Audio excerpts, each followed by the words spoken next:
বাংলাদেশের মানুষ যদি আমরাও যদি এখন কাদিয়ানীদের বিরুদ্ধে যদি কথা বলি, খতমে নবুয়তের পক্ষে যদি আমরা কথা বলি, আমাদের ভয়ের কোনো কারণ আসেনি জোরে বলেন?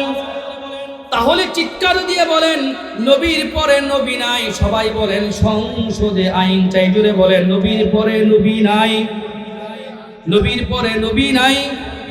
এই খতমে নবুয়ত নিয়ে আগামী 15 নভেম্বর আমাদের বাংলাদেশে ঢাকা সোহরাওয়ার্দী উদ্যানে বাংলাদেশের সমস্ত আলেম ওলামারা, আল্লামা মধুপুরের পীর সাহেব হুজুর সহ, আব্দুল হামিদ মধুপুরের পীর সাহেব হুজুর সহ, আমাদের ডিআইজির হযরত আল্লামা আব্দুল আউয়াল সাহেব সহ বড় বড় আলেমরা, বৃদ্ধ বৃদ্ধ আলেমগুলো আমার নবী খতমে নবুয়ত নিয়ে তারা যে সম্মেলন ডেকেছেন, এই সম্মেলনে যাওয়ার জন্য সকলকে আমি দাওয়াত দিলাম।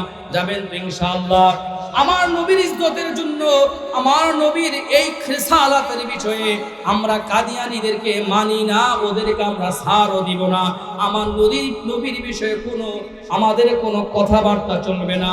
আমার নবী প্যারা নবী, আমার নবী আহমদ মুস্তাফা সাল্লাল্লাহু আলাইহি ওয়াসাল্লাম, আমার নবীর বিষয়ে ওই যে দেখেন না জাগ্রত কবি, ওই যে দেখেন না কবি নজরুল ইসলাম কত সুন্দর কথা বলেছিল, নবীর অপমানে যদি তোর কাঁদে না মন, মুসলিম ন মুনাফিক তুই রাসূলের দুশমন। চিৎকার দিয়ে বলেন কথা ঠিক কি ঠিক না?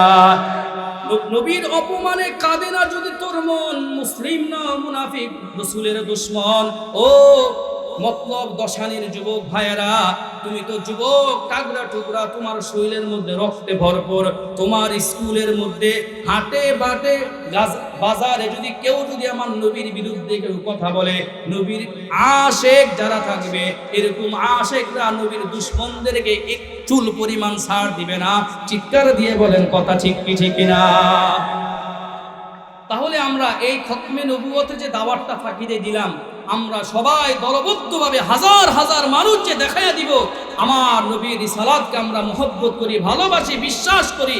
আমার নবীর পরে নবী নাই, নবীর পরে নবী নাই। এই আইন সংসদে আমরা বাস্তবায়ন চাই। কথা বলেন ঠিক কি ঠিক না?